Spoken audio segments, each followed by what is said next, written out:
Kita kembali kepada bulan Muharram. Di bulan Muharram diantaranya ada peristiwa hijrah. Hijrah. Apa sih yang namanya hijrah? Hijrah itu artinya ada 3. Berapa? Ada berapa hijrah? 3. Tahu?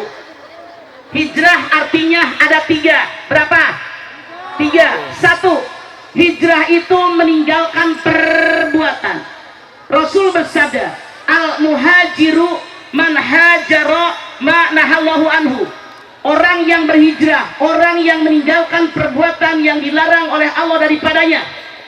Misalnya kemarin cabe-cabean, tahu cabe-cabean orang Lampung Tengah?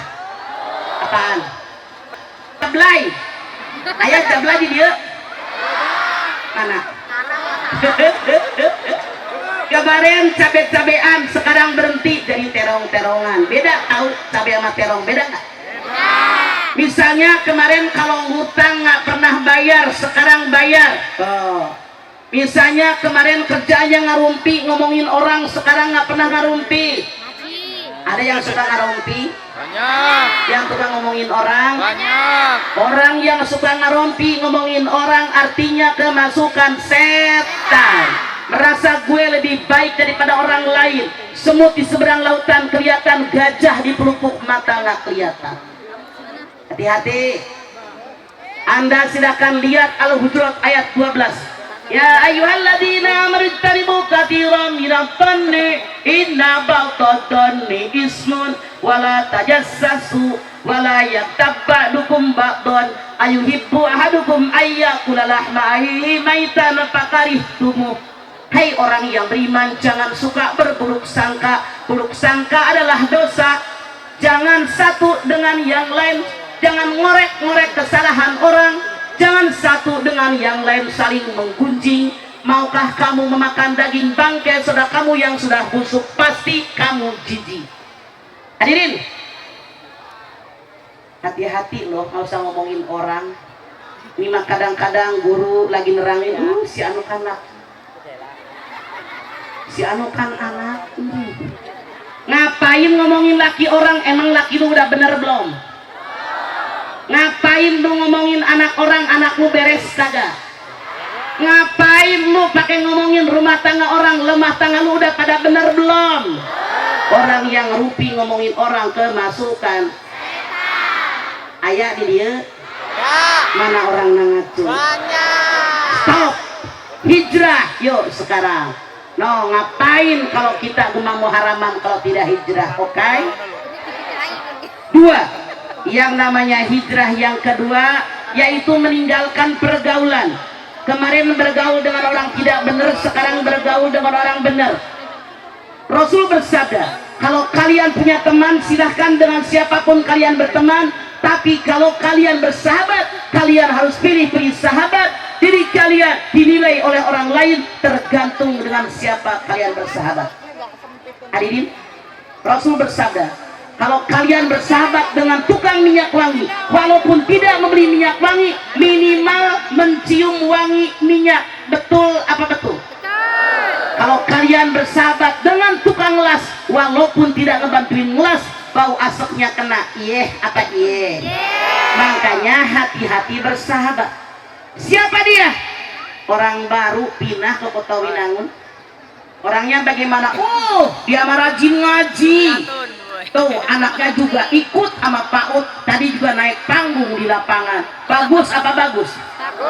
Kasus yang kedua. Siapa dia? Hati-hati, emang kenapa?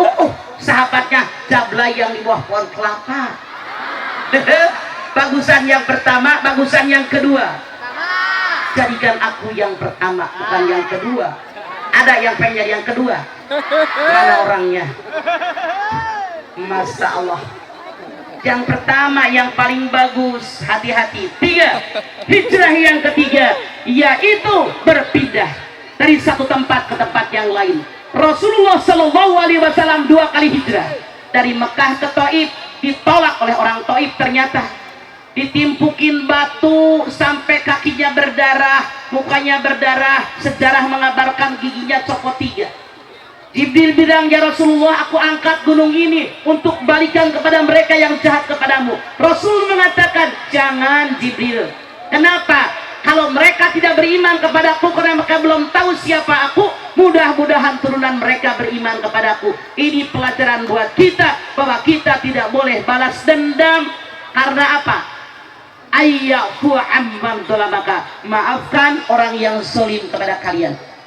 Yang kedua, Rasulullah Shallallahu Alaihi Wasallam hijrah dari kota Mekah ke kota Madinah. Namun yang kita jangan lupa, Rasul dihijrahkan oleh Allah berkali-kali. Contoh, ketika beliau dalam kandungan Ibu Aminah, usia kandungan 5 bulan, maka Bapak Abdullah meninggal dunia. Kenapa?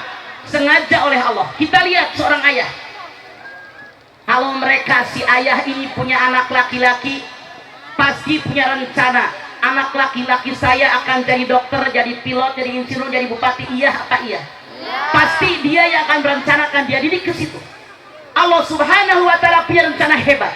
Muhammad suatu saat diangkat jadi pemimpin hebat, biar tidak ikut dicampuri oleh ayahnya. Ayah Abdullah meninggal dunia, dihijrahkan.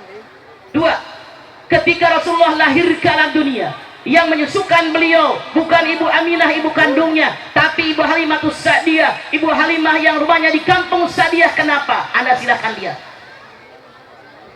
Mekah, kota provinsi, kota rame, kota gubernuran, yang modern, yang banyak pesta pora. Allah tidak ingin Muhammad rusak mentalnya, dihijrahkan ikut dengan Ibu Halimah di kampung Sa'diyah yang tenang, yang tentram, yang damai, yang bagus buat pendidikan anak. Semoga di kampung ini pun seperti tadi kita melihat bagaimana penampilan anak-anak kita yang tahfiz Quran, yang baca salawat. Semoga lingkungan kampung ini bagus buat mental anak-anak kita masa depan.